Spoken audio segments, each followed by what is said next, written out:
Master, welcome back again to our channel. Panibagong araw, panibagong kabanata na naman ang pagsamasamahin natin ngayong araw na ito.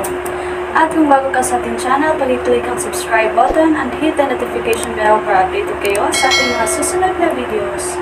So mga Master, bago natin simulan ang ating kabanata ngayong araw na ito, huwag po sana natin skip yung ads mga Master, no, dahil malaking bagay na po yan sa ating munting channel.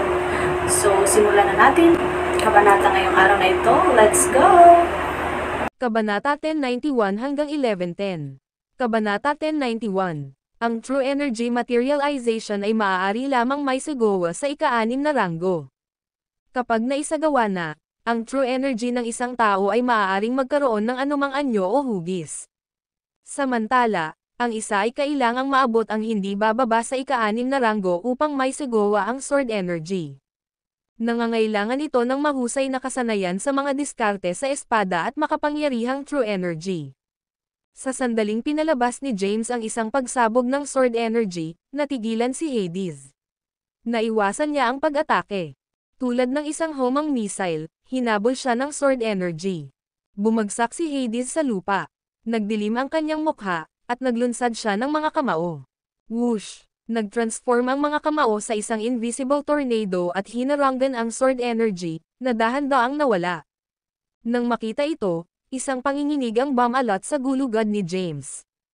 Hindi niya inaasahan na ganito kalakas ang Patriarch of the Johnstons. Nakasuot ng malungkot na ekspresyon, malamig na sinabi ni Hades, sa tingin na naabot mo na ang ikalawang sword realm ng 13 heavenly swords at ngayon ay nagagawa na ang sword energy.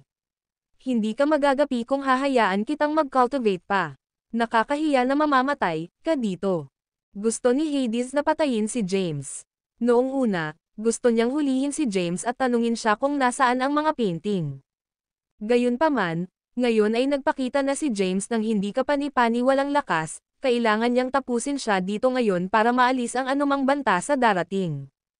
Pero, pwede ba? Hindi nabigla si James. Paano bastos? Umungol si Hades. Pagkatapos, pumailang lang siya sa langit at iniunat ang kanyang nangungunot sa braso.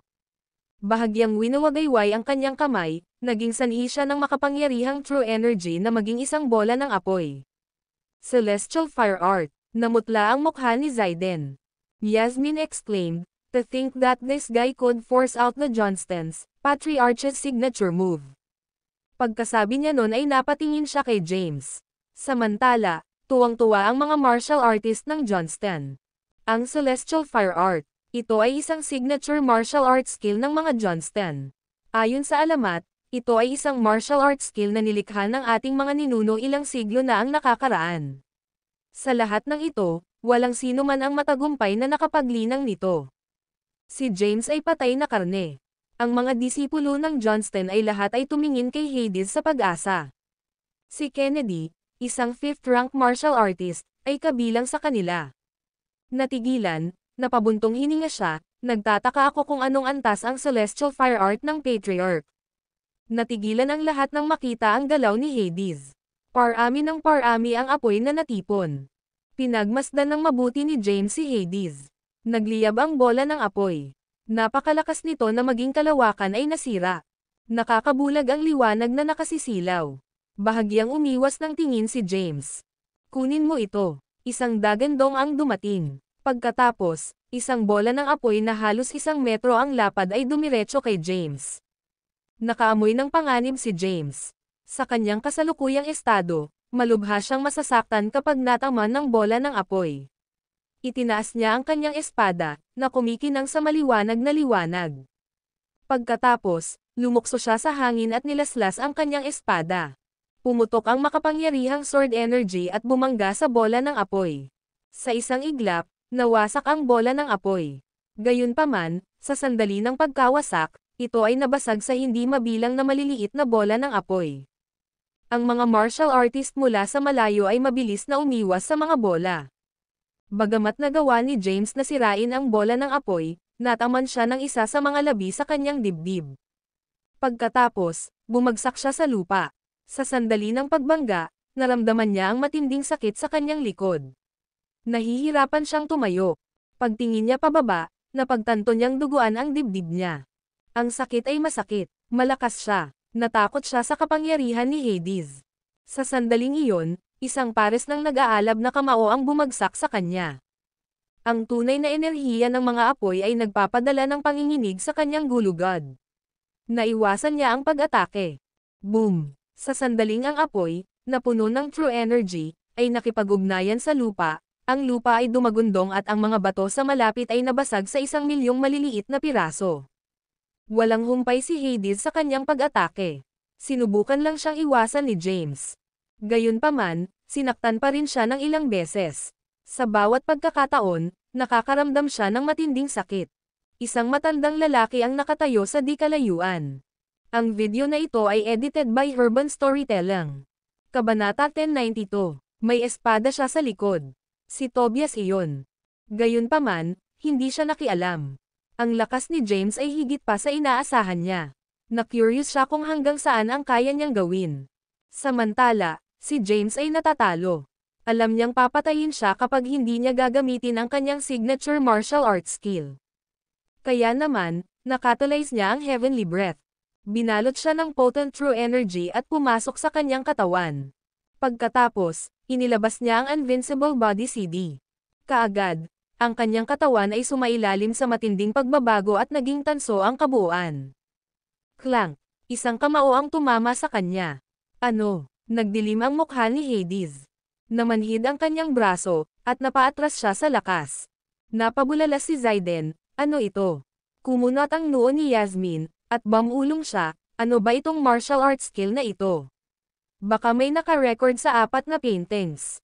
Samantala, naguguluhan din si Tobias. Hindi pa niya nakita o narinig ang tungkol sa ganoong kasanayan sa martial art. Gusto niyang malaman kung saan at paano ito natutunan ni James. Habang umiikot ang true energy sa kanyang katawan, ramdam ni James na mas malakas siya ngayon. Hawak ang espada sa kanyang kamay, naglakad siya papunta kay Hades. Inalis mo ang aking paglilinang noong nakaraan, matanda. Nagdusa ako ng husto dahil doon. Ngayon, aayusin ko ang score. Nagdilim ang mukha ni Dial and Hades. Kumakaway ang kanyang braso, ang true energy ay nag-transform sa isang nagninangas na espada. Pagkatapos, sumugod siya kay James. Sumunod din si James kay Hades habang winawagayway ang kanyang espada. Pambihira ang kanyang bilis. Walang nakakakita ng malinaw sa kanyang mga galaw, maliban kina Hades at Tobias. Ang bilis niya. Natigilan si Hades. Bago pa man siya makapag-react, isang matalas na espada ang nakatutok sa kanyang dibdib. Ano? Natagpuan niya itong hindi maisip. Siya ay isang ika-6 na ranggo na martial artist na dalubhasa sa Celestial Fire Art. Ang lakas ng kanyang true energy ay walang kapantay sa kanyang mga kapantay, lalo na sa mga kabataan. Anong martial art skill ito? Sinaman ng tingin ni Hades si James. Naniniwala siyang ililibre siya ni James. Pagkatapos ng lahat, siya ang patriarch ng mga Johnston. Kahit si Tobias ang nasa lugar ni James, hindi niya ito papatayin. Baka malalaman mo kapag nasa impyerno ka na. Splat! Tumagos ang espada sa katawan ni Hades. Ikaw! Itinuro ni Hades si James na parang hindi makapaniwala. Bagamat natalo siya, naniniwala siyang ililigtas ni James ang kanyang buhay. Bago niya matapos ang kanyang pangungusap, hinugot ni James ang espada. Pagkatapos, itinaas niya ang kanyang palad at tinawag ang true energy. Whoosh! Hinampas ni James si Hades sa dibdib. Agad na pinalipad si Hades, na samuka ng isang subo ng dugo. Pagkatapos, bumagsak siya sa lupa at nahiga doon na hindi gumagalaw. Casual na inihagis ni James ang espada. Clank! Nang makita ito, ang mga martial artist ay nabigla. Walang kamalay-malay silang napaatras ng ilang hakbang. Ang video na ito ay edited by Urban Storytelling. Kabanata 1093. Itinapon ni James ang espada sa tabi. Pagkatapos, sinulyapan niya si Hades, na nakahandusay sa lupa at hindi kumikibo. Alam niyang hindi madaling mamamatay ang isang 6th-rank martial artist tulad ni Hades. Dahil pumunta si Hades dito para maghanap ng gulo, kailangan niyang gumawa ng halimbawa sa kanya. Kung hindi, patuloy na darating ang problema. Naglakad siya papunta kay Hades. Clack, clack, clack. Bawat hakbang niya ay nagpapadala ng panginginig sa gulugod ng iba pang 3 pamilya ng Ancient Four. Maging sina Zayden at Yasmin ay nabigla. Hinulaan nila na ang Hades ay maaaring talunin ni James, isinasaalang-alang na ang huli ay natalo si Donovan Blythe sa western border. Gayunpaman, kahit na siya ay natalo, ipinapalagay nila na sila ay magiging pantay, hindi isang landslide na tagumpay ni James. Nang makitang natalo ni James si Hades, naging malungkot ang ekspresyon ni Tobias. Siya ay nag-aalala na ang kamatayan ni Hades ay magagalit sa mga Johnston. Ang mga Johnston ay hindi kasing simple ng tila sila. Sila ay isang pamilya na umiral sa loob ng libu-libong taon, kung tutuusin. Kapag nakatutok na sila sa paghihiganti, mawawala na ang impyerno. Gusto niyang pigilan si James. Gayunpaman, pagkatapos ng pag-iisip tungkol dito, pinili niyang huwag gawin.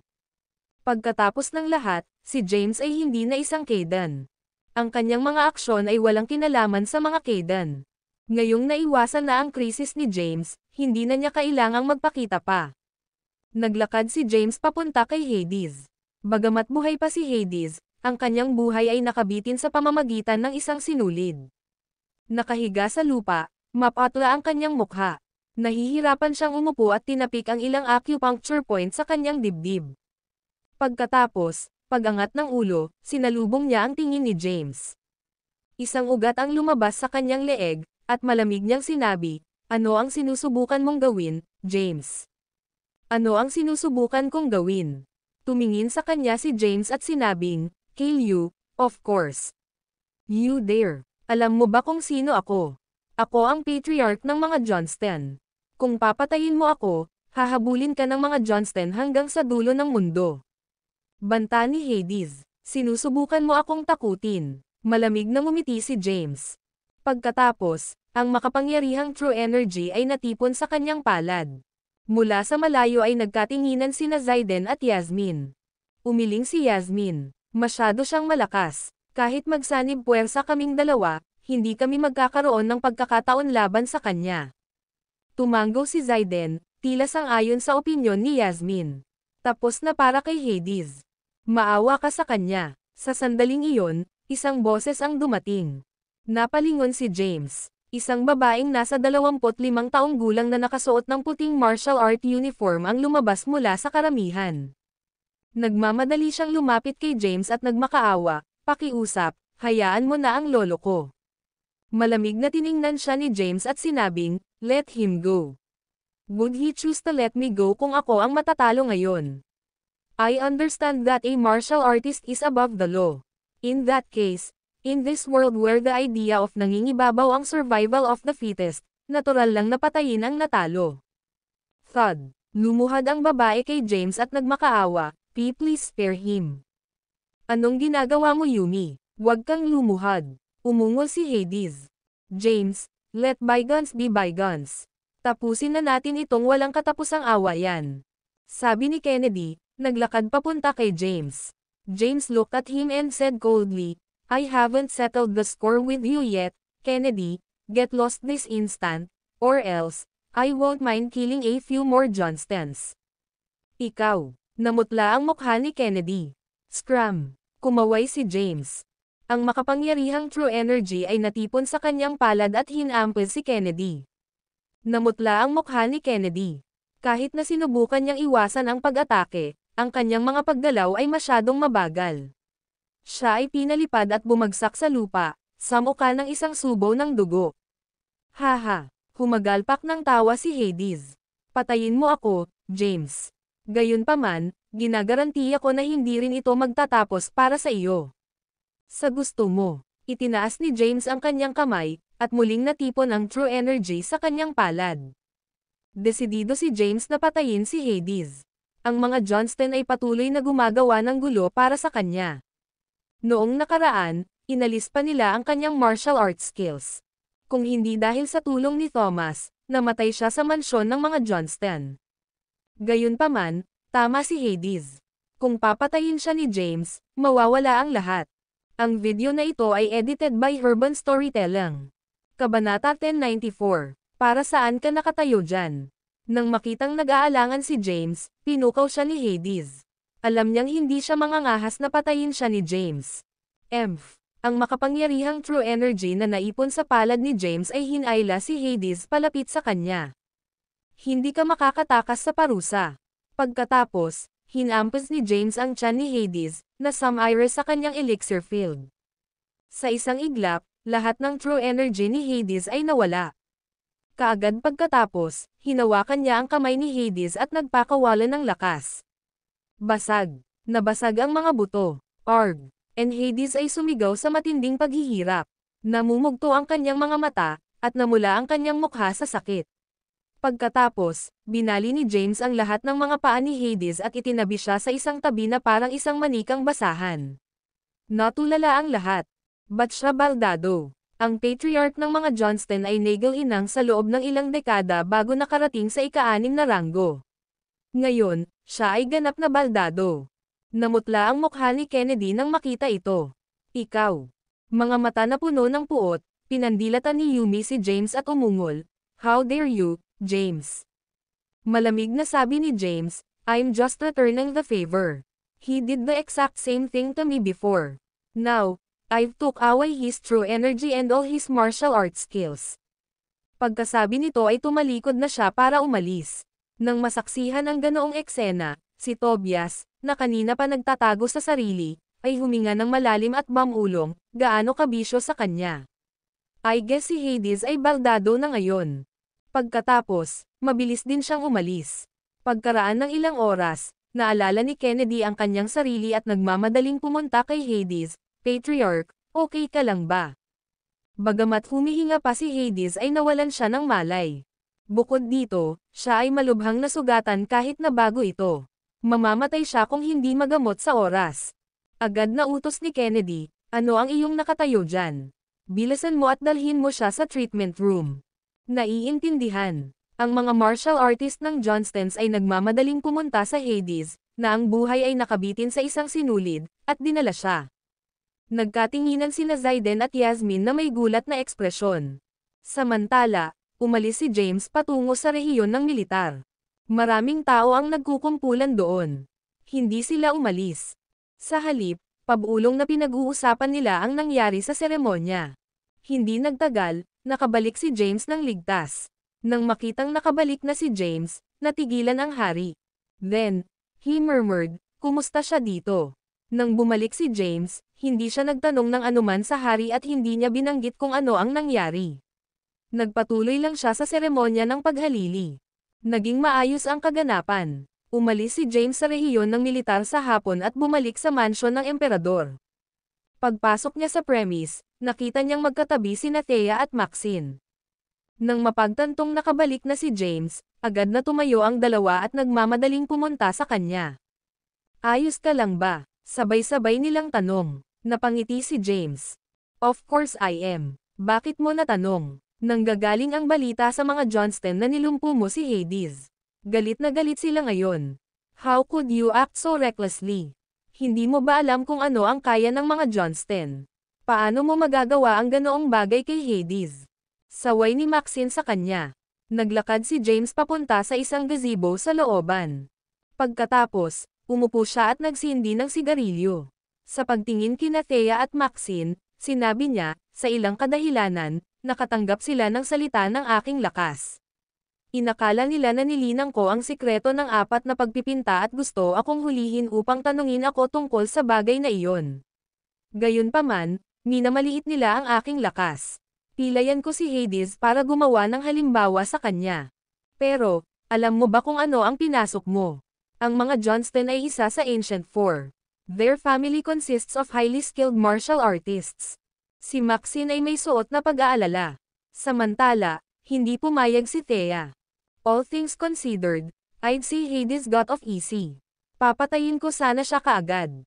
Ang video na ito ay edited by Urban Storytelling.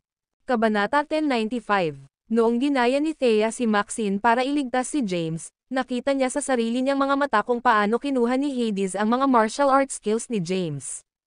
Gayunpaman, wala siyang anumang kasanayan sa martial art.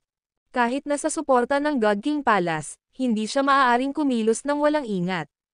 Ngayon, pinalakpakan niya si James dahil sa pagpilayan niya kay Hades. Naisip mo na ba ang kahihinatnan? Kumunat ang noo ni Maxine. Sinabi ni James, "Syempre mayroon ako. Nag-aalala ako na mawawalan ng kontrol ang mga Johnston. Kung hindi, napatay ko na ang matandang geezer na iyon." Buntong hininga. Napabuntong hininga si Maxine. Hindi nag-alala si James sa mga Johnston sa ngayon. Isa lang ang inaalala niya, sino ang nag-leak ng impormasyon tungkol sa kanyang lakas. "Maxine, sino sa tingin mo ang nagpahayag ng lakas ko?" "Baka ang Cadence." Dahil nangyari na ang mga bagay, hindi na sinisi ni Maxine si James. Pagkatapos ng maikling pagmumuni-muni, nagbigay siya ng sariling opinyon. Iyon ay lubos na hindi malamang. Batay sa iyong sinabi, ipinapalagay nila na nilinang mo ang sikreto ng 4 na mga pagpipinta. Iyon ay kung paano mo nadagdagan ang iyong lakas sa loob ng maikling panahon. Kung ang mga Kaden ay nagpahayag ng iyong lakas, gagawin tinakatumbas ng pag-amin sa pagnanakaw ng mga painting. Ngunit, sino pa kaya ito? Baka may gustong makita akong patay sa pamilya ni Kaden. Umiling si Maxine. "I'm not sure about that. You should ask Lolo about it." Nakuha ko. Makipagkita pa rin si James kay Tobias. Kung tutuusin, konsekwensya ang ginawa niya sa patriarch ng mga Johnston. Kailangan niyang talakayin ang mga estratehiya kay Tobias tungkol sa paghihiganti ng kanilang kalaban. Kahit na si Tobias ay hindi mapagkakatiwalaan, siya pa rin ang patriarch ng mga Kaden. Hindi siya uupo ng walang ginagawa. Kailangan kong pumunta kaagad sa mansyon ng mga Kaden. Tumayo si James at umalis. Samantala, sa Johnstons, isang grupo ng mga tao ang nagtipon sa pasilyo ng patio ng mga Johnston. Lahat sila ay pangunahing miyembro ng pamilya. Nasa lupa ang isang matandang lalaki na nakahiga sa isang stretcher. Ang kanyang mukha ay mapatla, at ang kanyang buhay ay nakabitin sa isang sinulid. "How vicious!" Nalampasan na ni James ang linya. "How dare he cripple our patriarch? This is a humiliation. Kailangan niyang mamatay." Lahat sila ay nagalit. Grand Patriarch, mangyaring bigyan ang utos na lipulin si James at labanan ang mga Kaden hanggang sa wakas. Ang nangunguna ay isang matandang lalaki.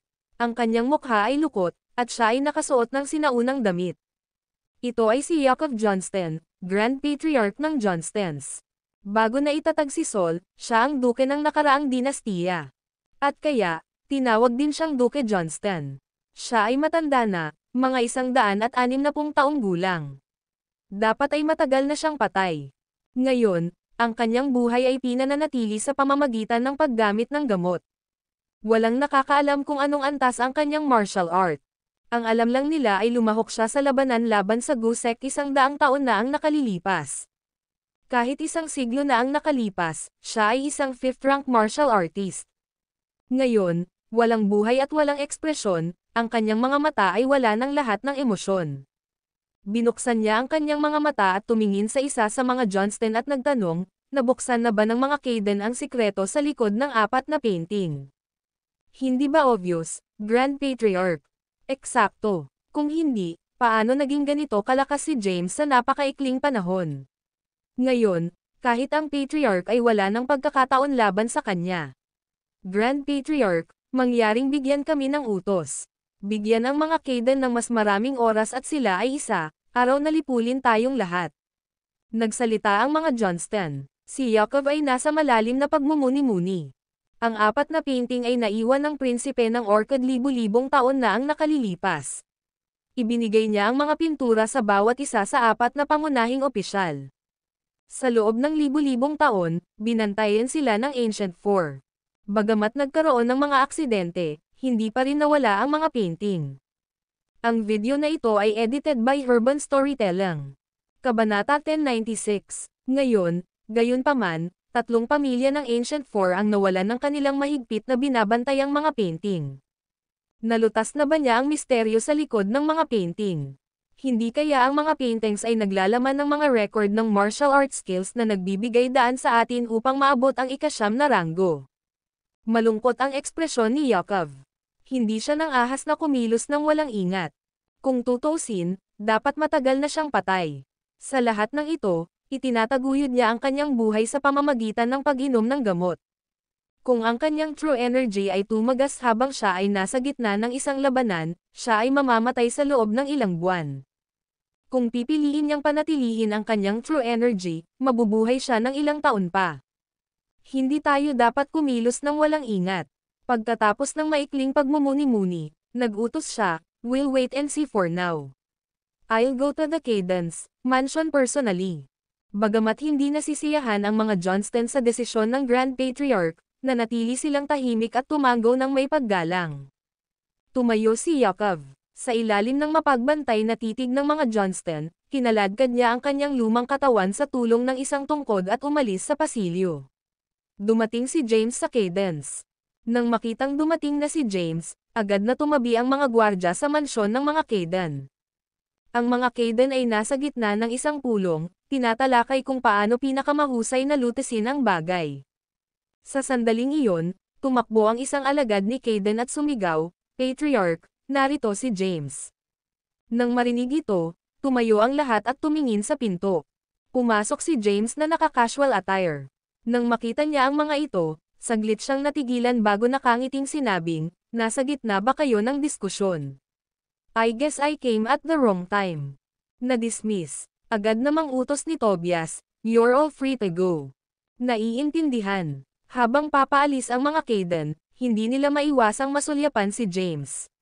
Napilayan ba talaga niya si Hades at inalis ang kanyang martial arts skills? Hindi nila maiwasang magtaka. Hanggang ngayon, nagdududa pa rin sila. Umupo si James. Nakasuot ng walang ekspresyon na mukha, tumingin sa kanya si Tobias at malamig na sinabi, "Inutusan ako ni Lolo na iligtas ka. Pagdating ko, nasa gitna ka na ng pakikipaglaban kay Hades. Hindi ko inaasahan na magiging napakalakas mo sa napakaikling panahon. Sa loob lamang ng 2 maikling buwan, kahit si Hades ay wala ng pagkakataon laban sa iyo." Nagulat si James. Hindi niya alam na naroon si Tobias at nasaksihan niya ang buong eksena. Tinanong niya, "Paano mo nalaman na lilipat ang 3 pamilya?" Sumagot si Tobias, "Sinabi sa akin ng bantay ng hari ang tungkol dito kaninang umaga." Ang hari, kumunat ang noo ni James. Mukhang alam na ito ng hari ng maaga. Paano siya nakatanggap ng impormasyon tungkol dito?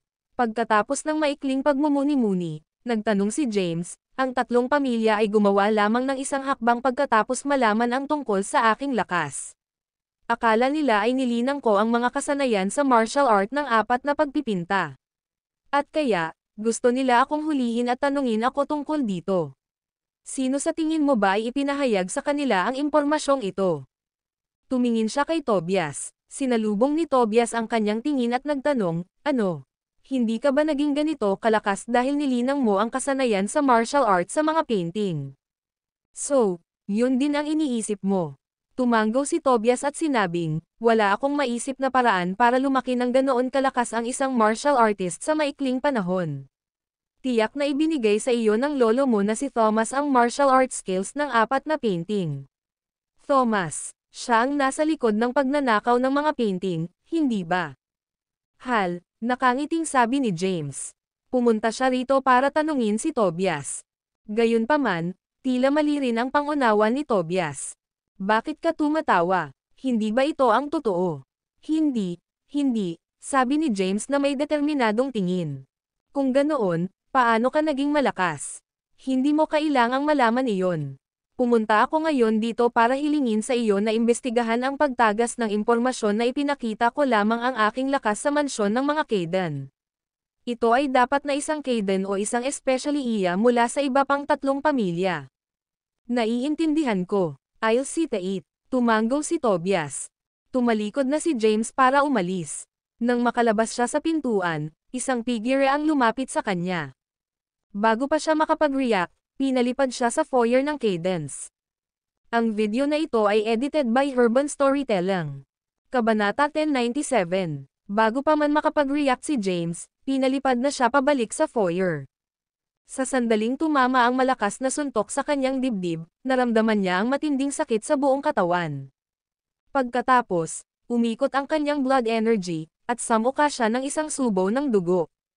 Mabilis siyang bumangon at naupo sa isang lotus na posisyon, na pinapagana ang heavenly breath upang sugpuin ang blood energy sa loob ng kanyang katawan na naging robe. Tapos, inangat niya ang ulo niya. Pumasok ang isang matandang lalaki na may tungkod. Nang makita ang hitsura ng lalaki, namutla ang mukha ni Tobias, at napabulalas siya, Mr. Yakov. Ito ay si Yakov Johnston, ang Grand Patriarch ng Johnstons. Ang kanyang katayuan ay higit pa sa kalagayan ni Bennett Caden. Pagpasok niya sa foyer ay naghanap siya ng mauupuan. Tapos, tinakpan niya yung bibig niya, umubo siya ng ilang beses. Naka-lotus position si James sa sahig para gamutin ang kanyang mga sugat. Sa reaksyon ni Tobias, alam niyang ang matandang nauna sa kanya ay isang Johnston na may mataas na katayuan. Hindi lang iyon, hindi kapanipaniwala ang kanyang lakas. Matapos maalala ni Tobias ang kanyang sarili, nakangiti siyang nagtanong, hindi ba ikaw si Yakov Johnston, ang Grand Patriarch ng mga Johnston? Akala ko matagal ka nang patay. Hindi ko inaasahan na buhay ka pa. Binuksan ni Yakov ang kanyang mga mata at sinulyapan si Tobias. Lihim mo bang hinihiling na patay na ako? Hindi ka nagkakaintindihan. Nagmamadaling umiling si Tobias. Si Yakov ay isang elder ilang henerasyon bago si Tobias. Bago pa man ipanganak si Tobias, si Yakov ay 100 taong gulang na. Sa pagharap sa gayong elder, hindi nang ahas si Tobias na magsalita ng walang pakundangan. Sa halip, magalang siyang nagtanong, may problema ba, Mr. Yakov? Ano sa tingin mo? Sumulyap si Yakov sa kanya. Umiling si Tobias. Hindi ko alam. Malamig na sinabi ni Yakov, nagpapanggap ka ba na ignorante? Hindi ko talaga alam. Fine. Let me ask you this. Nakatanggap ka na ba ng balita na isang inapo ng mga Caden ang napilayan ang kasalukuyang patriarch ng mga Johnston kaninang umaga? Oo, narinig ko na. Tumango si Tobias at itinuro si James, na nakaupo pa rin sa isang lotus na posisyon, at sinabi, siya iyon. Maaaring hindi mo alam ito, ngunit ang kanyang lolo ay si Thomas Caden. 30 taon na ang nakalilipas, si Thomas ay nakaranas ng energy deviation at nakapatay ng maraming tao sa aming sambahayan. Sa huli, siya ay pinatalsik sa pamilya. Oh, ganun ba? Tapos, bakit siya nandito? Walang emosyon ang mukha ni Yakov. Sumagot si Tobias, bagaman hindi na siya Caden, dumadaloy pa rin ang dugo ni Caden sa kanyang mga ugat. Kamakailan lamang, bumisita siya sa mansyon ng mga Caden. Nandito lang siya para iulat sa akin na hinahabol siya ng mga Johnston, Sullivans, at Lee, walang pagpipilian kundi ang lumaban. Sa proseso, ang patriarch ng mga Johnston ay nasugatan. Pagkasabi niya nun ay napatingin siya kay James. Pagkatapos, sa pagbabalik tanaw kay Yakov, tinanong niya, Mr. Yakov, siya ay isang bata lamang ng sambahayan ng Caden. Ang mga patriarch ng 3 pamilya ay nagpakilos ng daan-daang martial artist upang hulihin siya. Ano pa ang magagawa niya? Nang marinig ito, tahimik na pinalakpakan ni James si Tobias. Gaya ng inaasahan ng isang matandang lalaki na nabuhay ng ilang dekada. Dahil alam niyang narito ang Grand Patriarch ng mga Johnston para mag-akusa, agad niyang inilipat ang sisi sa 3 pamilya. Tumingin si Yakov kay James at ngumisi. I've been in a closed-door mediation all this while. Nabalitaan ko na ninakaw ng mga Caden ang mga painting ng iba pang 3 pamilya at inalam ang mga sikreto sa likod nila, para maging ganito kalakas dahil nilinang niya ang martial arts skills ng 4 na painting. Tama ba ako? Bigla siyang umungol. Ang kanyang dagandong ay parang kulog. Maging si Tobias ay pansamantalang naparalisa sa lakas at tindi ng kanyang boses. Samantala, biglang umikot ang blood energy ni James.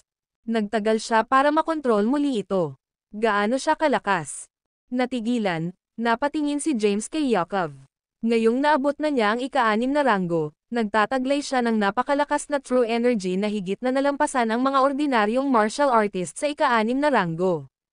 Gayunpaman, nasugatan siya ng Grand Patriarch ng Johnstons ng ganoon. Nasa tuktok ba siya ng ika-7 ranggo o nasa ika-8 na siya?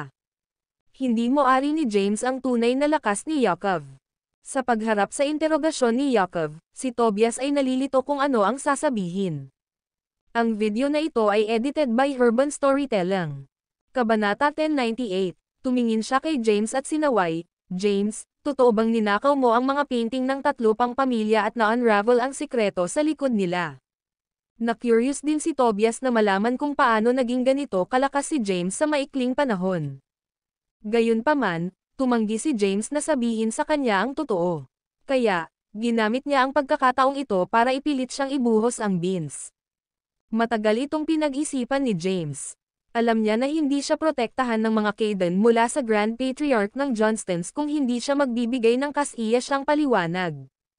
Hindi. Pagkatapos ng maikling pagmumuni-muni, sinabi niya, noong ako ay nakakulong sa piitan ng mga Johnston, nakatagpo ako ng isang lalaki na nagngangalang Spencer Johnston.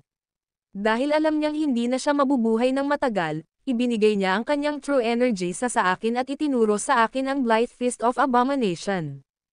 At saka, ang matandang lalaki na tumalo kay Donovan Blythe, ang Patriarch of the Blithies, sa Mount Little Root ay ako sa disguise. Ganyan din ako natutunan ang Blythe Fist of Abomination. Sinabi ni James sa kanila ang buong katotohanan. Ngayong alam na ng lahat ang kanyang lakas, wala nang saysay na itago pa. Sa sandaling sinabi niya ang buong katotohanan, ang mga Kayden ay protektahan siya mula sa Grand Patriarch ng mga Johnston. Kung tutuusin, kahit napilayan niya si Hades ang unang gumawa. Tumingin si Tobias kay Yakov at nakangiting sinabi, ganito ang nangyari. Hindi siya natuto ng kahit anong martial arts skill mula sa mga painting. Alam ng lahat ang nangyari sa Mount Little Root isang buwan na ang nakalipas. Maraming martial artist ng Johnstons ang naruroon din. Madali mong ma-verify ang pagiging totoo ng kanyang mga salita. Nagdilim ang mukha ni Yakov. Siya ay personal na pumunta rito para i-pressure ang mga Kayden na sumuko kay James. Ngayon, gayunpaman, wala na siyang lakas. Sinabi mo na ibinigay sa iyo ni Spencer Blythe ang kanyang true energy. Ngunit, paano mo makakayanan ang napakalakas at puro na true energy? Sisubog na sana ang katawan mo. Ginagawa mo ba akong tanga? Bago makapagsalita si James, nagmamadaling nagpaliwanag si Tobias. To be honest with you, noong narito si James na ginagamot ang kanyang mga sugat matapos na baldado ng mga Johnston, gumamit siya ng medyo espesyal na pamamaraan. Sa paghiram ng aking true energy, sapilitang binuksan niya ang lahat ng kanyang meridian. Dahil malapit na siya sa ikalimang ranggo sa oras na iyon, agad siyang nakagawa ng isang pambihirang tagumpay sa sandaling na puno ng malakas na true energy. Tumayo si Yakov at umalis. Bago siya lumabas ng front door, huminto muna siya at lumingon kay Tobias at James. Aayusin natin ang sama ng loob sa pagitan ng ating mga pamilya sa Mount Thunder Conference. Iniwan ang walang awa na pahayag na ito, umalis siya. Nakahinga ng maluwag si Tobias. Tumingin kay James, na nakaupo sa isang lotus position, tinanong niya, ayos ka lang? Bahagyang umiling si James. Ayos lang ako. Natutunan niya ang maraming pamamaraan ng paglilinang na gumaling ng mga pinsala mula sa aklat na medikal. Dahil dito, ang gayong maliit na pinsala ay walang kahihinatnan sa kanya. Umupo si Tobias. Samantala, pagkatapos ng ilang regulasyon sa kondisyon ng kanyang katawan, tumayo si James. Tinanong ni Tobias, itinuro ba talaga sa iyo ni Spencer Blythe ang lahat ng alam niya tungkol sa Blythe Fist of Abomination? Nang marinig ito, tumingin si James kay Tobias. Sinabi sa kanya ni Maxine na bitter pa rin si Tobias tungkol sa pagkatalo sa Blythe Fist of Abomination 20 taon na ang nakalilipas. Hindi niya ito itinanggi. Tumayo si Tobias at tinapik ang likod ni James. James, may potensyal ka. Sa lahat ng ito, sinisikap kong alagaan ka bilang patriarch ng sambahayan. Hindi ko lang ginamo ang mga sugat mo, kundi pinayagan pa kitang linangin ang pirma ng pamilya. Martial arts skill. Matagal ko nang narinig ang kilalang Blythe Fist of Abomination. Tiyak na isang maprinsipyong tao na tulad mo ang ibabahagi sa akin ang natutunan mo. Ang video na ito ay edited by Urban Storytelling. Kabanata 1099. Si Tobias ay nakatutok sa Blythe Fist of Abomination sa napakatagal na panahon. Bagamat nalinang niya ang 13 Heavenly Swords, ang signature martial arts skill ng mga Kaydens, mapait pa rin siya sa pagkatalo sa Blythe Fist of Abomination. Ngayong alam na niya na nilinang ni James ang martial arts skill na ito, natukso siyang matuto nito mismo. Alam ni James ang iniisip ni Tobias. Paano niya maibibigay ang Blythe Fist of Abomination sa kanya? James, simula ngayon, ikaw na ang magiging minor patriarch ng pamilya Kayden. Pagkatapos ng Mount Thunder Conference, ibababa ko ang mula sa aking posisyon bilang patriarch para sa iyo, sa pag-aakalang nasa paligid pa rin ang mga Kayden. Si Tobias ay may suot na pananabik na ekspresyon. Ang mga Kayden ay kinubkob na ngayon sa lahat ng panig. Maraming umaasa sa ating pagkasira. Gayunpaman, dahil limitado ang aking lakas, hindi ko mapoprotektahan ang buong pamilya. Gayunpaman, kung maaari kong linangin ang Blythe Fist of Abomination, maaari kong ibalik ang alon. Tumingin si James kay Tobias at sinabing, sana kaya ko. Ngunit, bago mamatay ang aking amo, binalaan niya ako na huwag ibigay ang Blythe Fist of Abomination sa sino mang tagalabas. Kailangan kong tuparin ang pangako ko. TC. Dismayado si Tobias. Tapos, nakangiti niyang sabi, I don't have a choice, then. Dahil may pangako ka, kailangan mong tuparin. Gayunpaman, kailangan mong magtrabaho ng husto. Aasa kami sa iyo sa Mount Thunder Conference. Hindi mo ari ni James si Tobias. Kahit na halata na gusto niyang matutunan ang Blythe Fist of Abomination, kumilos siya na parang wala siyang pakialam. Aalis na ako. Hindi nagtagal si James. Paimpol siyang tumalikod at umalis. Pagkaalis niya, nawala ang ngiti sa mukha ni Tobias. Nagdilim ang kanyang ekspresyon, at naikuyom niya ang kanyang mga kamao. Pagkalabas ng mansyon ng mga Kayden, nagmamadaling bumalik si James sa mansyon ng emperador. Sa sala, umupo si James. Nagsalin si Thea ng isang basong tubig at iniabot sa kanya, How did it go, darling? Ano ang sinabi ni Tobias? Tumingin si Maxine kay James, naghihintay ng sagot niya. Pagkatapos inumin ni James ang baso ng tubig, sinabi niya, hindi rin alam ni Tobias ang tungkol dito. Oo nga pala, habang nasa mansyon ako ng mga Kayden, may nakasalubong ako. WHO. Sabay-sabay nilang tanong. Sabi ni James, Yakov Johnston, Grand Patriarch of the Johnstons. Ano, Yakov Johnston? Bulalas ni Maxine. Napatingin si Thea sa kanya at nagtanong, bakit? Ganoon ba siya nakakatakot? Tumanggaw si Maxine at sinabing, nabalitaan ko na lumahok siya sa labanan laban sa Gusek 100 taon na ang nakalilipas. Mga 60 taong gulang na siya noon. Hindi lang iyon, ang kanyang cultivation base ay nasa ika-5 ranggo. Ang isipin na mabubuhay pa siya pagkatapos ng 100 taon. Siguradong hindi ka pani-pani walang malakas siya ngayon. Hindi maisip ni Maxine kung gaano kalakas si Yakov. Wearing a grim expression, James said, ang lakas talaga niya. Wala akong pagkakataon laban sa kanya. Siya ay dapat na nasa tuktok ng ika-7 ranggo. Malamang nakagawa na siya ng breakthrough sa ika-8 ranggo. Ano? Natigilan si Thea. Tumanggaw si Maxine. Totoo naman. Bawat isa sa Ancient Four ay may Grand Patriarch. Gayunpaman, hindi ko inaasahan na si Yakov ay magiging Grand Patriarch ng Johnstons. Siya ay isang taong may mas mataas na katayuan kaysa kay Bennett Kayden, ang Grand Patriarch ng mga Kayden. Gayunpaman, walang dapat ipag-alala. Ang Grand Patriarch ng Caydens ay hindi uupo kung si Yakov ay maglakas loob na kumilos sa atin. Ma'am, tumanggaw si James. Ang video na ito ay edited by Urban Storytelling. Kabanata 1100. Bagamat hindi alam ni James ang lakas ni Bennett, alam niyang malakas siya. Isinantabi muna niya ang kanyang iniisip. Tanong ni Thea, anong plano mo ngayon, darling? Malapit na ang Mount Thunder Conference. Plano mo bang gamitin ang pagkakataong ito upang pumasok sa closed-door meditation o gusto mo bang magpatuloy sa iyong plano ng pag-execute kay Mr. Gabriel? Huwag nating madaliin, sabi ni Maxine. Tumingin sa kanya sina James at Thea. Malalim ang pagmumuni-muni ni Maxine. Naisip ko, sa tingin ko si Mr. Gabriel ang may pagkana ng pangyayaring ito. Tanong ni James, bakit mo nasabi? Paliwanag ni Maxine sa kanyang pagsusuri, confidential ang strength mo. Hindi alam ng marami ang tungkol dito. Ngayon, bigla na lang, ang 3 pang pamilya ay nakatanggap ng balita tungkol dito at nagpasya na lumipat. Ang 3 pamilya ay walang pakialam sa mga makamundong gawain. Walang paraan na malalaman nila na ang iyong lakas ay tumaas ng husto at hindi nila biglang napagtanto na ikaw ang matandang lalaki sa Mount Little Root. Nagpadala ako ng isang tao upang imbestigahan ang bagay na ito. Si Madeline ay wala sa Kensington sa ngayon. Siya ay nasa kabisera. Siguro may nagsabi kay Mr. Gabriel na ang iyong lakas ay tumaas ng husto.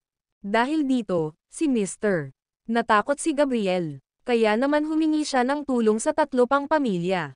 Nais niyang humiram ng kanilang lakas upang alisin ka. Sa ganoong paraan, makakaligtas siya. Kumunat ang noo ni James. Ganun ba? Bagamat makatwiran ang pagsusuri ni Maxine, nagkaroon ng isyo. Sino ang nagsabi kay G? Gabriel na si James ang matandang lalaki na nakipaglaban kay Donovan Blythe sa Mount Little Root. Sinabi ni Maxine, maaari kang pumunta sa Sullivans at Liz at tanungin sila. Bagamat nakipag-away ka sa mga Johnston, mayroon ka pa ring magandang relasyon sa dalawa. Kung time kang tatanungin, baka sabihin lang nila sa iyo ang buong katotohanan. Sa pagsasabing iyon, muli siyang naligaw sa pagmumuni-muni. After a while, she said, "There's a key figure in this incident, which is the person who leaked the information to Mr. Gabriel." Curious si James. Kung si Mr. Si Gabriel ang nag-leak ng impormasyon sa 3 pamilya, sino ang nag-leak ng impormasyon sa kanya? Naguguluhan din si Thea. Gayunpaman, nanatili siyang tahimik, matiyagang naghihintay sa sagot ni Maxine. Thomas Caden, bigkas ni Maxine ng isang pangalan. Imposible, sabay na sabi ni James at Thea. Sabi ni Maxine, James, huwag kang mabulag sa family ties mo sa kanya. Hindi pa ba sapat na halata? Pinagmamasdan ni Thomas ang bawat kilos mo sa anino. Kilala ka niya inside out. Tsaka siguradong si Thomas ang nasa likod ni Mr. Gabriel. Siya ay miyembro ng GUSEC. Ang lahat ay may katuturan ngayon. Hindi ko mapagkakatiwalaan ang iyong hypothesis. Umiling si James. Thea chimed in, Maxine, these are all speculation. Hindi kailanman ilalagay ni Thomas sa kapahamakan ang kanyang apo. At saka, bakit niya gagawin ang lahat para iligtas si James? Hindi ko rin alam. Umiling si Maxine. With a determined look on her face, she said, sigurado akong si Thomas ang may pakanan nito. James, kung hindi ka naniniwala sa akin, huwag mag-atubiling upang tanungin ang Sullivans at ang Liz. Kung si G. Gabriel nga ang nag-leak ng impormasyon, kailangan lang natin siyang hanapin.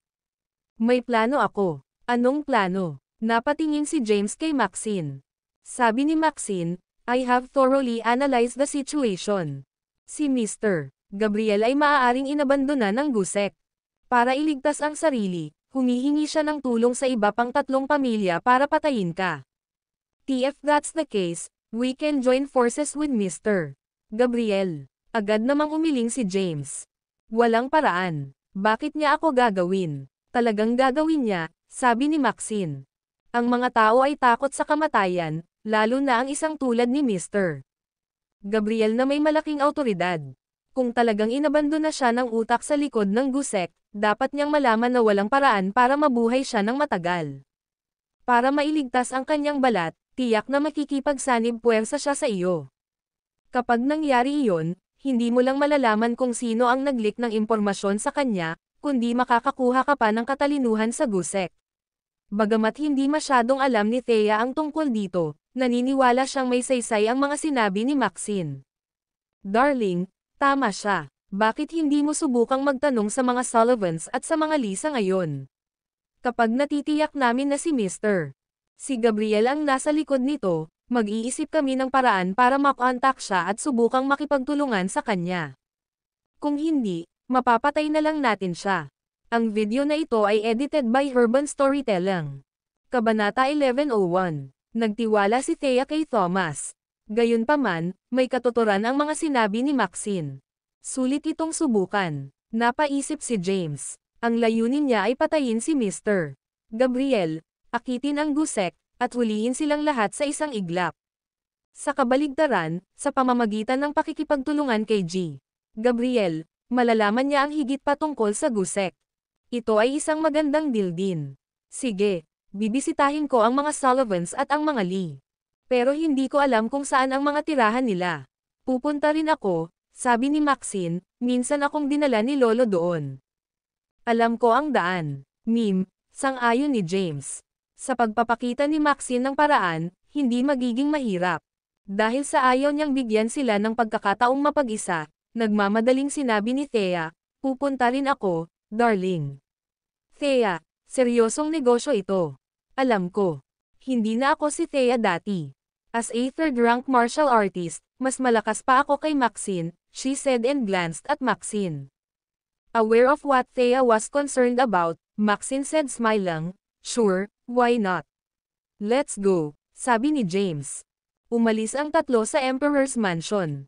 Kasabay nito, sa looban kung saan naroon si G. Gabriel. Matapos marinig na napilayan ni James si Hades, nabalisa si Ginoong Gabriel. Naupo siya sa looban ng buong araw na tahimik. Nakatayo sa likod niya si Madeline all this while. Natahimik din siya. Huminga ng malalim si Ginoong Gabriel. Hindi niya inaasahan na ganito kalakas si James. Sa katunayan, naisip niya na ang tatlong pamilya ay maaaring pumatay kay James, o sa pinakakaunti ay mahuli siya. Sino ang nakakaalam na matatalo ni James ang patriarch ng mga Johnston na madali at nakakatakot sa mga Sullivans at Liz? Mr. Gabriel, mahinang sabi ni Madeline. Sumando si Yaroslav Gabriel sa upuan at tumingin sa langit. Wearing anxious expression, he said, "Madeline, do you think we are doomed?" Tumanggi ang leader na makita ako. Iniwan niya siguro ako. Ngayong ang patriarch ng mga Johnston ay baldado, ang mga Sullivans at ang mga Lee ay tiyak na magpapatuloy ng may pag-iingat. Sabi ni Madeline, may pag-asa pa. Kailangan lang nating tingnan kung kakayanin ni James ang paghihiganti ng mga Johnston. Sa sandaling iyon, isang lalaki ang lumapit sa kanila at mamulong, "Mr. Gabriel, Ms. Madeline, nakatanggap lang kami ng balita na ang Johnston's Grand Patriarch ay patungo na sa mansyon ng mga Kaydan." Gayunpaman, bumalik siya kaagad pagkatapos. Nang marinig ito, namutla ang mukha ni Yaroslav. Pinili ng mga Johnston na gumawa ng kaguluhan tungkol sa insidente. Ano ang dapat nating gawin ngayon? Nag-aalala siya. Hindi niya nais na mamatay, o hindi bababa sa hindi nais na mamatay sa walang kabuluhan bilang isang inabandonang pawn. Mr. Gabriel, bakit hindi tayo magsanib puwersa ni James? Biglang sabi ni Madeline. Nang marinig ito, isang panginginig ang bumagsak sa gulugad ni Yaroslav, at halos mahulog siya mula sa kanyang upuan. Inayos niya ang sarili at pinandilatan si Madeline, "Ingat ka, Madeline. Dapat mong malaman ang mga kahihinatnan ng pagtataksil sa organisasyon." Gayunpaman, bakas sa mukha ni Madeline ang hindi pag-aalala. Dahil inabando na tayo, malapit na tayong mamatay. Ano ang punto ng pag-aalala tungkol dito? At saka, hindi tayo makikipagtulungan kay James sa sikat ng araw. Magkakaroon lang kami ng tacit agreement sa kanya. Hanggat mabubuhay tayo hanggang sa matapos ang Mount Thunder Conference, magiging mas malinaw ang sitwasyon. Sa sandaling iyon, magiging mas madali na ang pagpili. Nang marinig ito, si Yaroslav ay malalim sa pagmumuni-muni. Ito ay isang magandang ideya. Gayunpaman, bilang isa sa mga taong namamahala sa organisasyon, alam niya ang mga kahihinatnan ng pagtataksil dito. Lumipas ang oras. Pagkaraan ng halos kalahating oras, bumulong si Yaroslav, "Madeline, gusto kong hanapin mo ng palihim si James. Ngunit tandaan na huwag mag-iwan ng anumang mga landas, kung hindi, pareho tayong mapapahamak."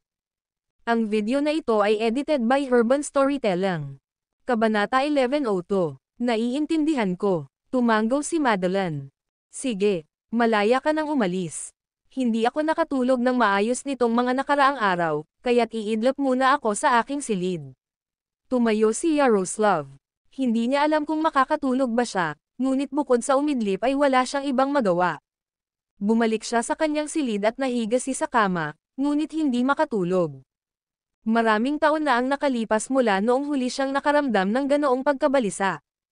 Ipinikit niya ang kanyang mga mata, at 1,000,000 kaisipan ang pumasok sa kanyang isipan. Biglang parang may naalala, tumalon siya sa kama.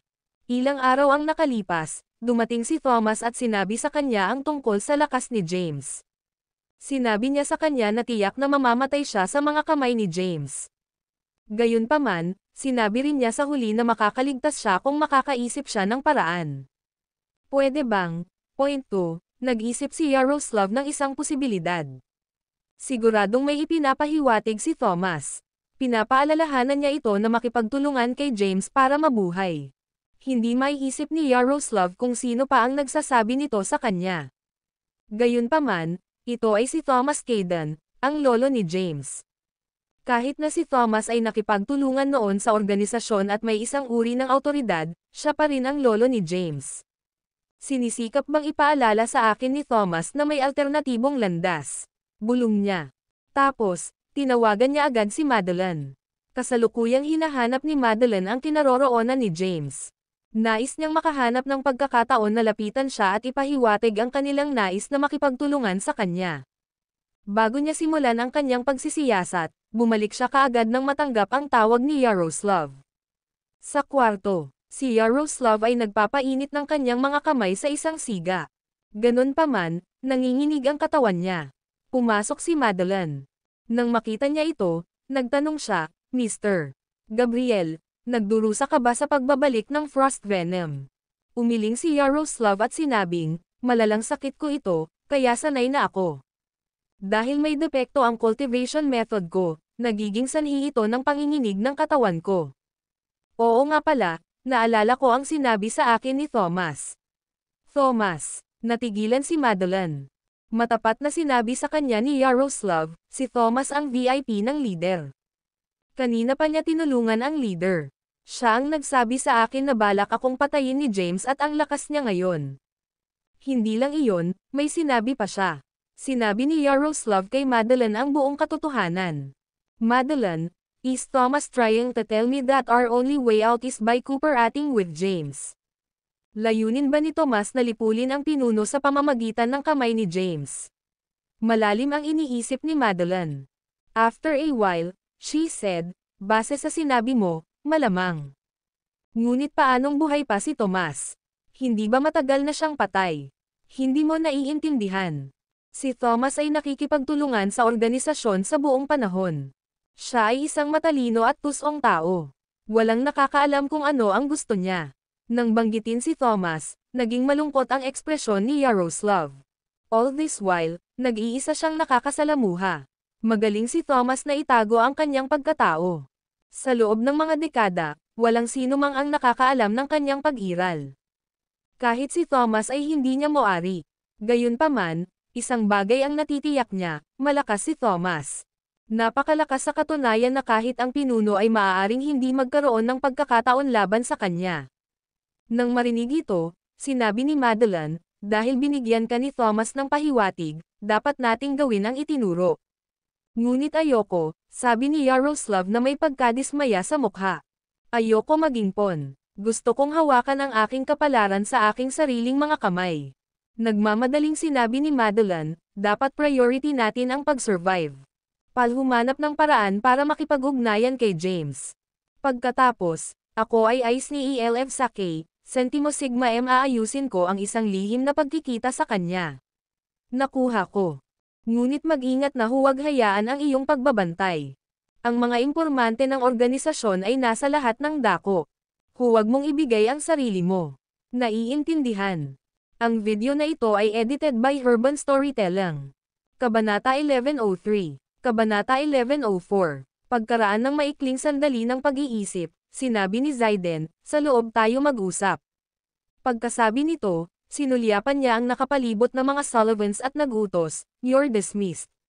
Naiintindihan. Pagkatapos, umalis ang mga martial artist ng Sullivans. Please, personal na tinanggap ni Zaiden si James. Hindi inaasahan ni James na madali itong papayag ng Patriarch of the Sullivans.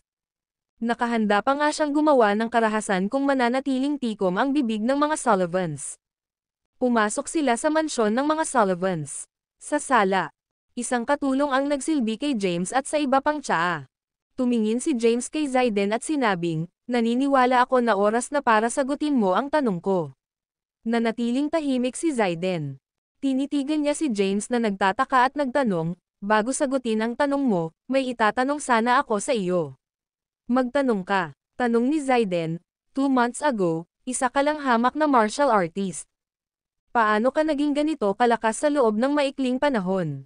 Ninakaw ba ng mga Kayden ang mga painting mula sa iba pang 3 pamilya? Natuklasan mo na ba ang sikreto ng 4 na painting at nilinang ang martial arts sa loob? Umiling si James, wala akong ideya kung ang mga Kayden ang nasa likod ng pagnanakaw ng mga painting. Gayunpaman, nakakita lang ako ng moonlit flowers sa cliffside's edge. Dahil hindi ko pa nakita ang iba pang tatlong mga pagpipinta, walang paraan para sa akin upang linangin ang martial arts sa loob. Ngunit paano ka mabilis na umunlad? To be honest with you, habang nakakulong ako sa piitan ng pamilya Blythe, nakasalubong ko ang isang matandang lalaki na nagngangalang Spencer Blythe. Dahil malapit na siyang mamatay, ayaw niyang masayang ang true energy na nilinang niya sa loob ng ilang dekada. At dahil nabuksan ko na ang gobernador at conception vessels at ang 8 extraordinary meridians, ibinigay niya sa akin ang kanyang true energy at ang Blythe Fist of Abomination. TC. Bumungad sa mukha ni Zaiden ang realization.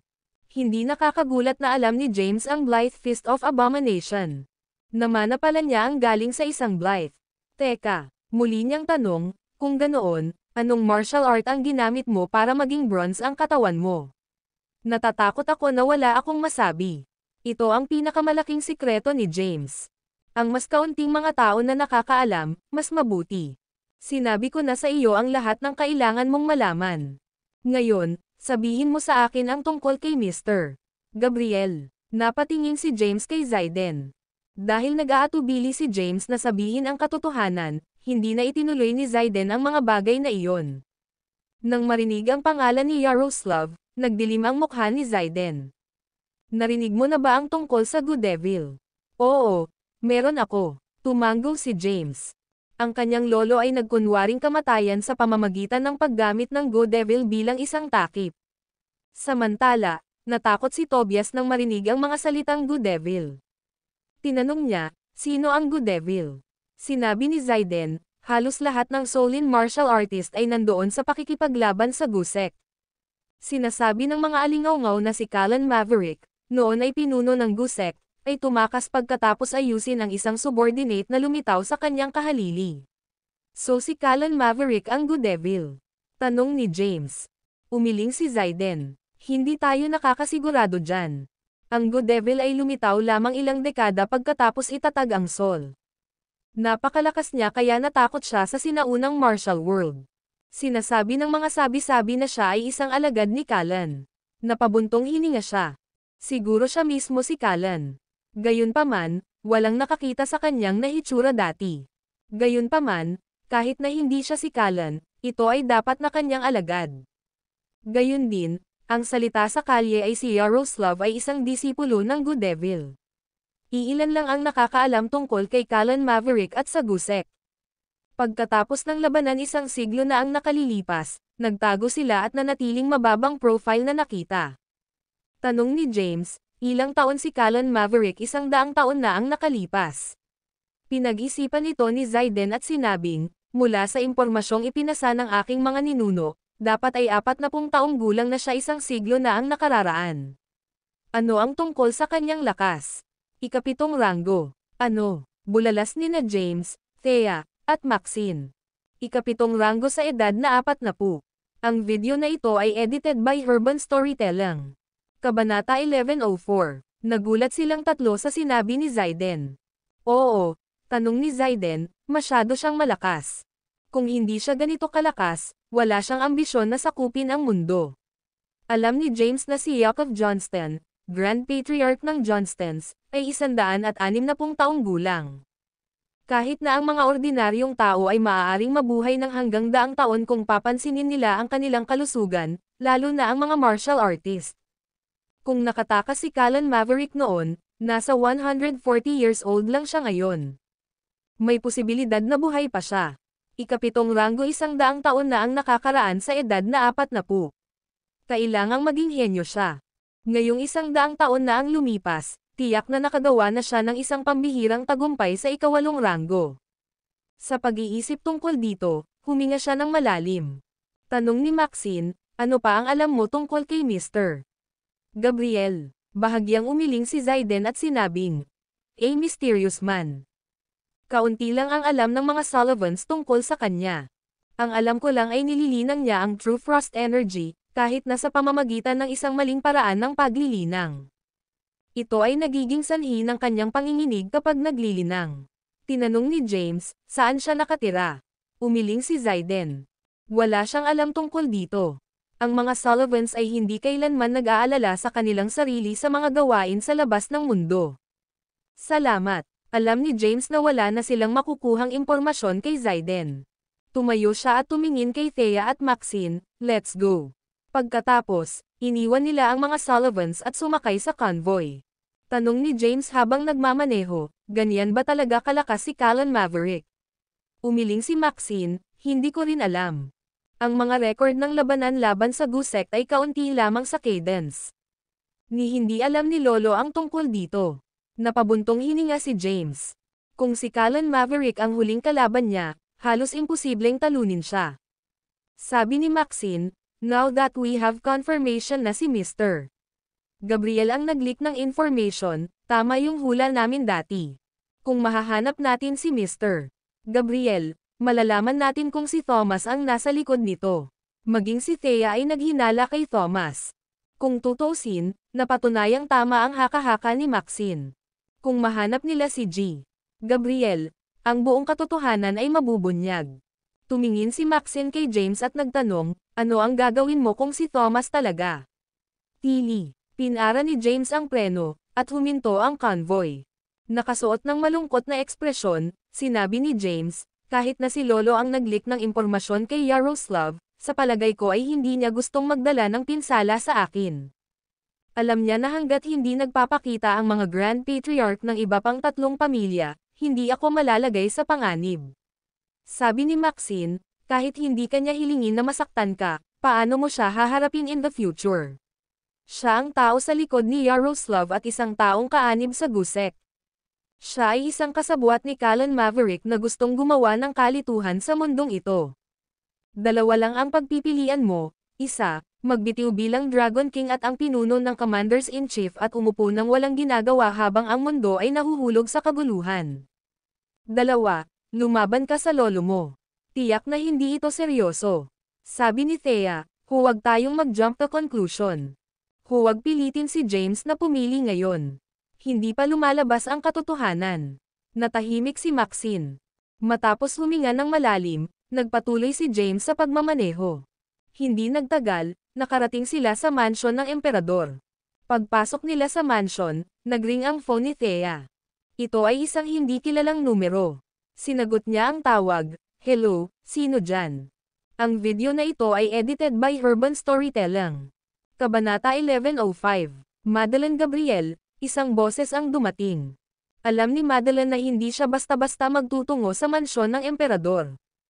Kaya, kinuha niya ang numero ni Thea at tinawagan siya.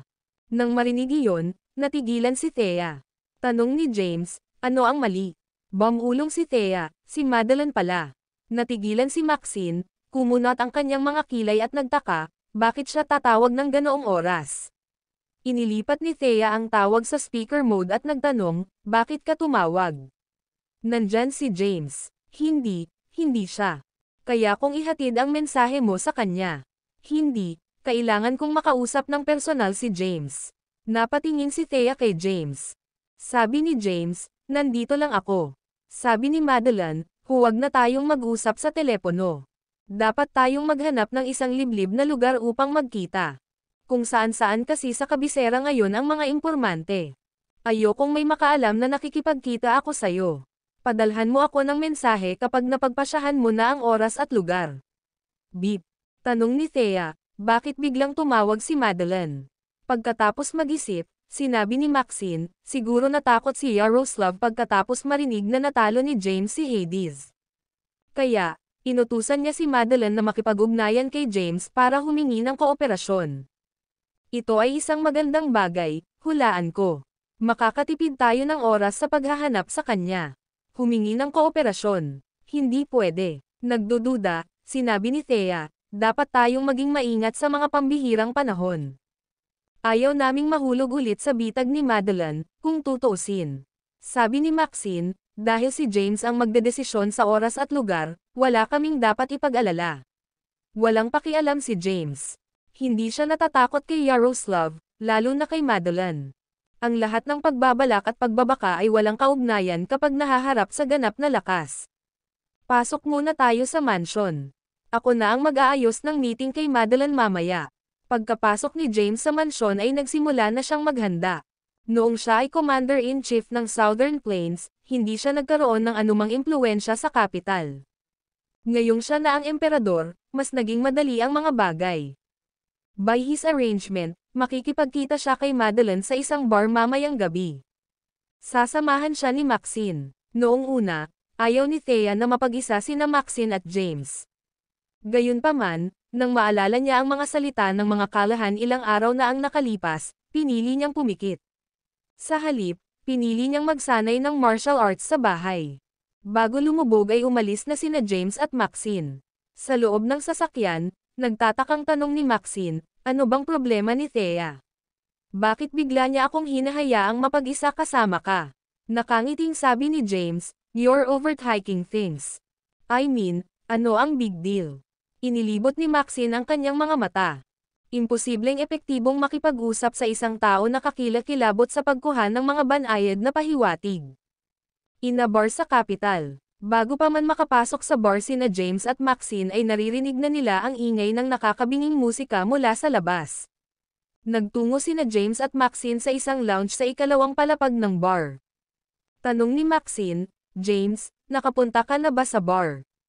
Isang beses akong pumunta dito kasama ang aking mga kaklase 10 taon na ang nakalilipas. Pagtingin sa isang morena na notwork sa kanya asterisk sa nagsisigawang crowd, napabuntong hininga siya.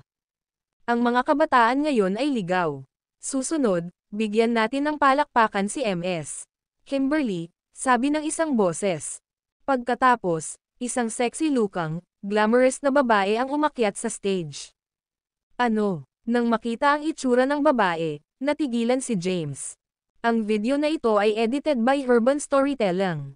Kabanata 1106, Madeline Gabriel, isang boses ang dumating. Alam ni Madeline na hindi siya basta-basta magtutungo sa mansyon ng emperador. Kaya, kinuha niya ang numero ni Thea at tinawagan siya. Nang marinig iyon, natigilan si Thea. Tanong ni James, ano ang mali? Bumulong si Thea, si Madeline pala. Natigilan si Maxine, kumunot ang kanyang mga kilay at nagtaka, bakit siya tatawag ng ganoong oras? Inilipat ni Thea ang tawag sa speaker mode at nagtanong, bakit ka tumawag? Nandyan si James. Hindi siya. Kaya kung ihatid ang mensahe mo sa kanya. Hindi, kailangan kong makausap ng personal si James. Napatingin si Thea kay James. Sabi ni James, nandito lang ako. Sabi ni Madeline, huwag na tayong mag-usap sa telepono. Dapat tayong maghanap ng isang liblib na lugar upang magkita. Kung saan-saan kasi sa kabisera ngayon ang mga impormante. Ayokong may makaalam na nakikipagkita ako sayo. Padalhan mo ako ng mensahe kapag napagpasyahan mo na ang oras at lugar. Beep. Tanong ni Thea, bakit biglang tumawag si Madeline? Pagkatapos mag-isip, sinabi ni Maxine, siguro natakot si Yaroslav pagkatapos marinig na natalo ni James si Hades. Kaya, inutusan niya si Madeline na makipag-ugnayan kay James para humingi ng kooperasyon. Ito ay isang magandang bagay, hulaan ko. Makakatipid tayo ng oras sa paghahanap sa kanya. Humingi ng kooperasyon. Hindi pwede. Nagdududa, sinabi ni Thea, dapat tayong maging maingat sa mga pambihirang panahon. Ayaw naming mahulog ulit sa bitag ni Madeline, kung tutuusin. Sabi ni Maxine, dahil si James ang magdedesisyon sa oras at lugar, wala kaming dapat ipag-alala. Walang pakialam si James. Hindi siya natatakot kay Yaroslav, lalo na kay Madeline. Ang lahat ng pagbabalak at pagbabaka ay walang kaugnayan kapag nahaharap sa ganap na lakas. Pasok muna tayo sa mansion. Ako na ang mag-aayos ng meeting kay Madeline mamaya. Pagkapasok ni James sa mansyon ay nagsimula na siyang maghanda. Noong siya ay Commander-in-Chief ng Southern Plains, hindi siya nagkaroon ng anumang impluwensya sa kapital. Ngayong siya na ang emperador, mas naging madali ang mga bagay. By his arrangement, makikipagkita siya kay Madeline sa isang bar mamayang gabi. Sasamahan siya ni Maxine. Noong una, ayaw ni Thea na mapag-isa sina Maxine at James. Gayunpaman, nang maalala niya ang mga salita ng mga kalahan ilang araw na ang nakalipas, pinili niyang pumikit. Sa halip, pinili niyang magsanay ng martial arts sa bahay. Bago lumubog ay umalis na sina James at Maxine. Sa loob ng sasakyan, nagtatakang tanong ni Maxine, ano bang problema ni Thea? Bakit bigla niya akong hinahayaang mapag-isa kasama ka? Nakangiting sabi ni James, You're overthinking things. I mean, ano ang big deal? Inilibot ni Maxine ang kanyang mga mata. Imposibleng epektibong makipag-usap sa isang tao na kakilakilabot sa pagkuha ng mga banayad na pahiwatig. In a bar sa capital. Bago pa man makapasok sa bar sina James at Maxine ay naririnig na nila ang ingay ng nakakabinging musika mula sa labas. Nagtungo sina James at Maxine sa isang lounge sa ikalawang palapag ng bar. Tanong ni Maxine, James, nakapunta ka na ba sa bar? Nakapunta ako dito minsan kasama ang mga kaklase ko 10 taon na ang nakararaan.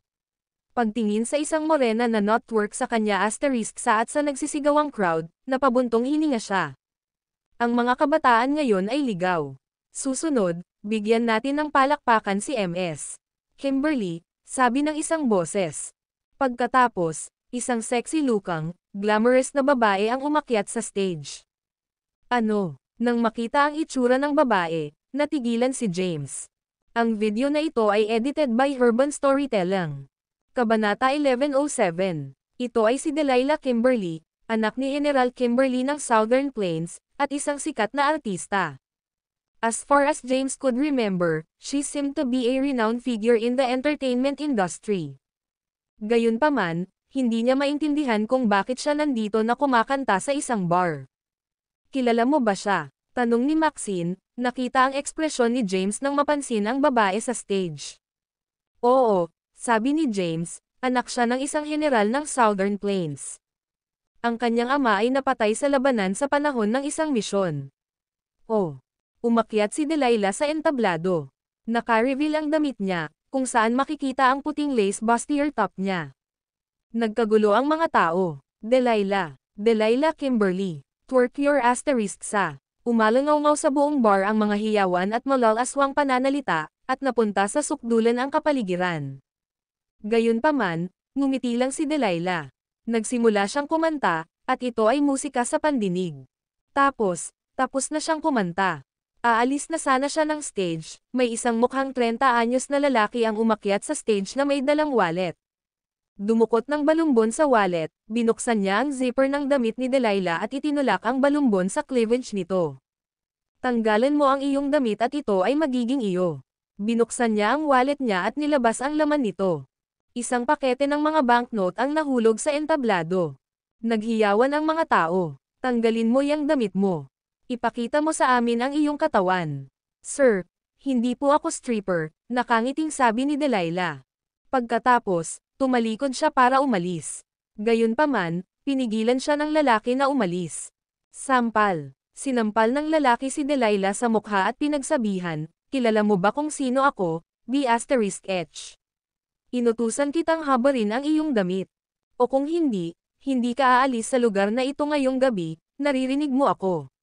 Mabuhay Habib. Magaling, Habib. Please drink my tea if you make her remove her clothes.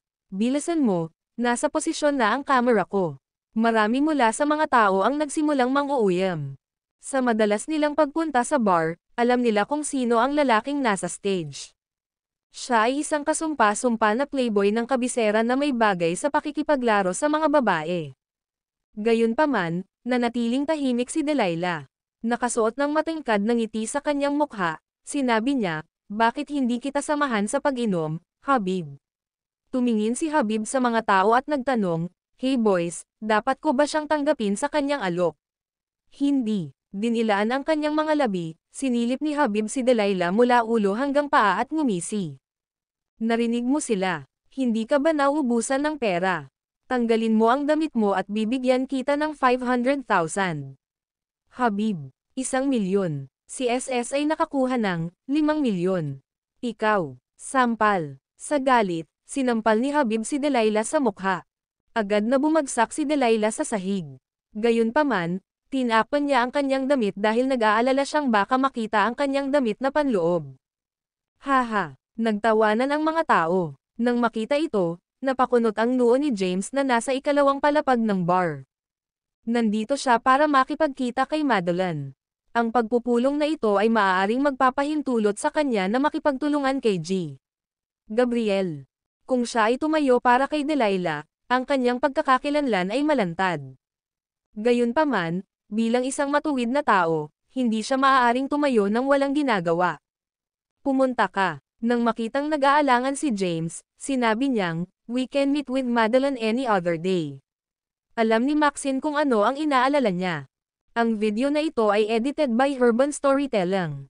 Kabanata 1108. Umiling si James at sinabing, "Maghihintay kami at tingnan." Ang pagpupulong kay Madeline ay isang bagay na may malaking kahalagahan. Hindi niya kayang guluhin ang mga bagay para sa isang bagay na walang halaga.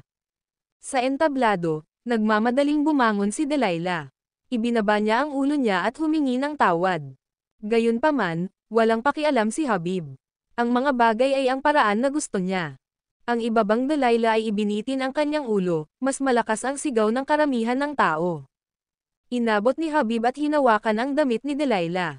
Sa isang iglap, napunit ang kanyang damit. Ang kanyang maputi at pinong balat ay nakalabas para makita ng lahat. Dahil sa gulat ay dali-dali niyang tinakpan ang kanyang katawan. Ha. Anong magandang figure. Nang makita ito, hindi na napigilan ni James ang sarili. Tumalon siya mula sa ikalawang palapag at tuloy-tuloy na lumapag sa entablado. Lumapag ang kanyang mga paa, at bahagyang yumanig ang entablado. Ano? Natigilan ang karamihan. What the hell? Tumalon lang ba siya sa second floor? Nakasuot si James ng malaking jacket at itim na cap. Kung tutuusin, sinisikap niyang takpan ang kanyang mga landas bago ang kanyang pakikipagkita kay Madeline. Nang makitang may tumalon mula sa silid pahingahan ng ikalawang palapag, saglit na natigilan si Habib bago malamig na sinabing, "Gumaganap ang bida, bata. Sino ka sa tingin mo?" Bago pa niya matapos ang kanyang pangungusap, binigyan siya ni James ng isang malakas na sipa, at agad siyang pinalipad. Tinanggal ni James ang suot na jacket at ibinalot kay Delilah, na pilit na tinatakpan ang hubad na katawan. Salamat. Dapat umalis ka. He's not someone you can deal with. Delilah was telling James to leave. Gayunpaman, sa sandaling iyon, nasilip niya ang mukha nito. Ikaw. Natigilan siya. James. Kumunat ang noo ni James. Di ba binigay ko sa iyo ang number ko sa Southern Plains? Sinabi ko sa iyo na pumunta sa akin kung nahihirapan ka. Bakit ka kumakanta dito sa bar? Ibinaba ni Delilah ang kanyang ulo at tumahimik. Ito ang hinihiling mo, dumating ang isang dagandong. Bumangon na si Habib. Sa isang utos, isang dosenang security guard ang sumugod. Nang makita ito, agad na naghiwa-hiwalay ang mga tao. Armado ng mga electric baton, pinalibutan ng mga security guard ang stage. Umakyat si Habib sa entablado at tinuro ang lupa. Alam mo ba kung nasaan ka, bata? Ito ang aking karahan. Ngayon, lumuhad ka sa harapan ko. I'll let you off the hook kung pailay ko ang mga binti mo. Or else what? Tinanggal ni James ang kanyang cap. Bagamat mahina ang ilaw sa bar, lumiwanag ito ng husto nang tanggalin ni James ang kanyang cap. Nakilala agad siya ni Habib. Diyos ko, nanghina ang kanyang katawan, at bumagsak siya sa lupa. Samantala, namutla ang mga mukha ng mga security guard, at lahat sila ay nanginginig sa takot. Paanong hindi nila kilala si James? Si James ay ang Dragon King ng Southern Plains, ang Commander-in-Chief ng Red Flame Army, at ang Emperor. Siya ang pinakamakapangyarihang tao sa buong Sol. Agad na tumahimik ang bar. Napatulala ang lahat. Ang Emperador. Bakit nandito ang Emperador sa isang bar? Kinuha ni James ang phone niya at tinawagan ang isang numero. Gusto kong imbestigahan mo ang isang bar at i-seal ito kapag nakakita ka ng anumang kaina-hinalang aktibidad. Gayon din, arestuhin ang lahat ng kaugnay na tauhan.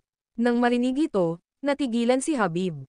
Bakit kaya mangyayari sa kanya ang ganoong bagay? Pasuray-suray siyang umakyat sa entablado at nakiusap, Emperor, alam ko ang aking mga pagkakamali. Patawarin mo sana ako. Hindi ko alam na kaibigan mo pala siya. Kung alam ko lang, hindi ko na ginawa ang kalokohang iyon. Patuloy siyang nagsusumamo. Samantala, isang babaeng nakasuot ng delinquent ang tahimik na nagmamasid sa sitwasyon. Si Madeline iyon. Nang nasaksihan niya ang eksena, agad siyang tumalikod para umalis. Ang video na ito ay edited by Urban Storytelling. Kabanata 1109. Pagkatapos ibaba ang telepono, tinulungan ni James si Delilah na tumayo at sinabing, "Tara na." "Ma'am." Tumanggaw si Delilah at lumabas ng bar katabi si James. Samantala, sumunod naman si Maxine sa likuran. Pagkalabas ng bar, inilabas ni James ang kanyang phone at tinawagan si Madeline. Paumanhin, hindi available ang numerong na-dial mo. Kumunat ang noo ni James. Ha, kakaiba, sabi ni Maxine, ang dynamic sa kapital ay komplikado. Lahat ng pamilya at puwersa ay may mga informant na everywhere. Natural lang sa kanya ang maging sobrang maingat. Kung tutuusin, mamamatay siya kapag natuklasan. Bumalik tayo sa ngayon at maghintay ng isa pang pagkakataon na magpakita ng sarili. Hindi ito masyadong pinag-isipan ni James. Pagtingin kay Delilah, tinanong niya, kumain ka na ba?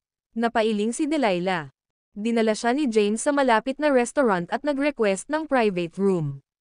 Sa private room, tinanong ni James, anong nangyari? Paano ka napunta sa pagkanta sa isang bar? Suot pa rin ni Delilah ang jacket ni James. Humigop ng isang baso ng maligamgam na tubig, sinabi niya, nabangkarote ang pamilya ko. Ang aking stepfather ay nawala ng walang bakas, naiwan ang aking ina na may tambak na utang. Bagamat naisanla na namin ang lahat ng nasa bahay, hindi banggitin na naubos ko na ang lahat ng aking ipon para mabayaran ang mga utang, malaki pa rin ang utang namin. Since I've been cancelled, I have no choice but to sing in a bar. Tanong ni James, magkano ang utang mo? Mga ilang daang milyon. Si Delilah ay hindi masyadong sigurado sa sarili. Kung tutuusin, mga utang ito ng kanyang stepfather. Ganoon karami. Kumunat ang noo ni James at nagtanong, ano ang ikinabubuhay ng stepfather mo?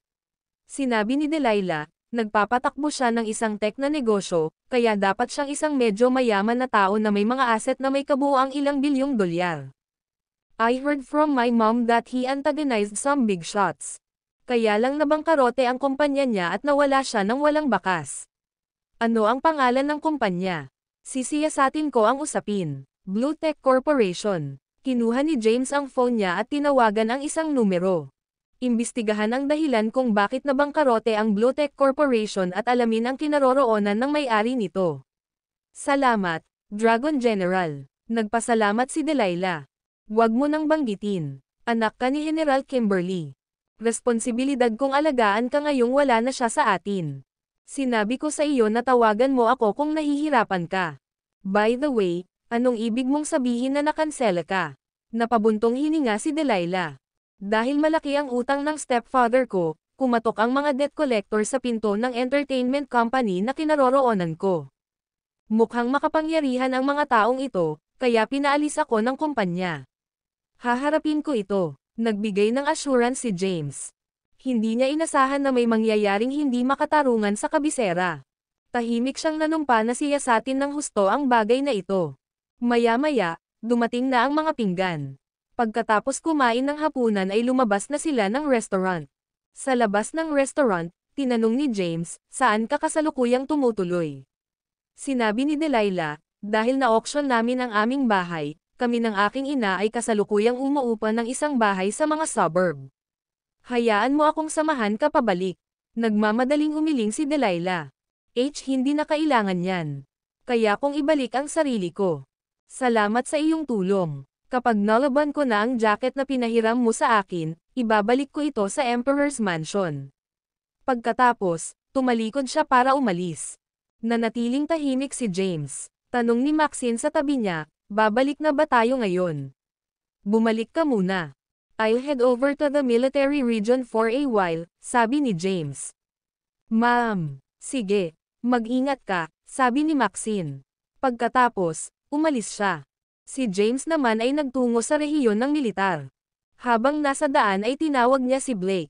Ilang araw na ang nakalipas, inutusan niya si Blake na imbestigahan ang mga general ng rehiyon ng militar. Lumipas ang ilang araw, wala pa ring resulta. Maya-maya, tumunog ang tawag. Tanong ni James, kumusta ang imbestigasyon? James, ang tinutukoy mo ba ay ang lokasyon ng mga laboratorio o ang mga general ng Red Flame Army?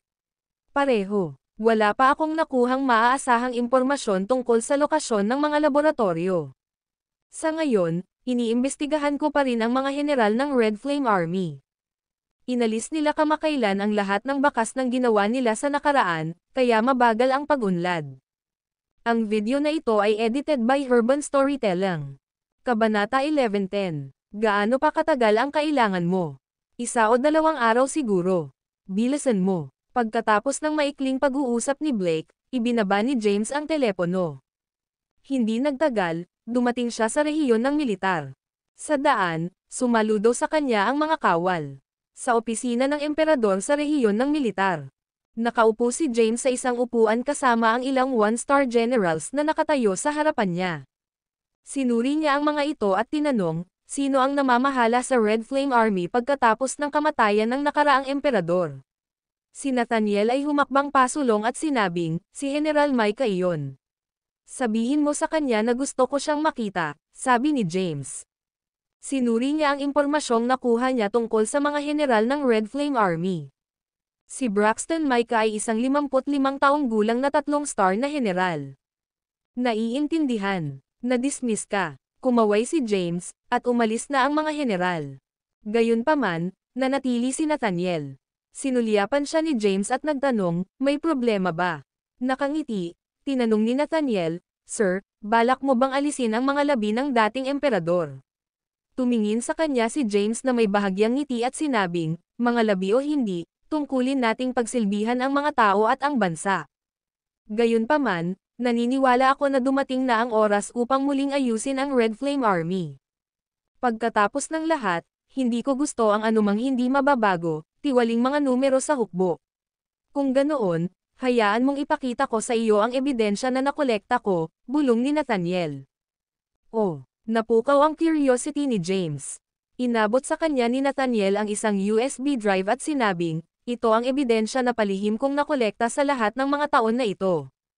Maraming big shot sa rehiyon ng militar ang nasangkot. Nag-aalala ako na malagay ako sa gulo, kaya itinago ko ito sa aking sarili. Napatingin si James sa USB drive.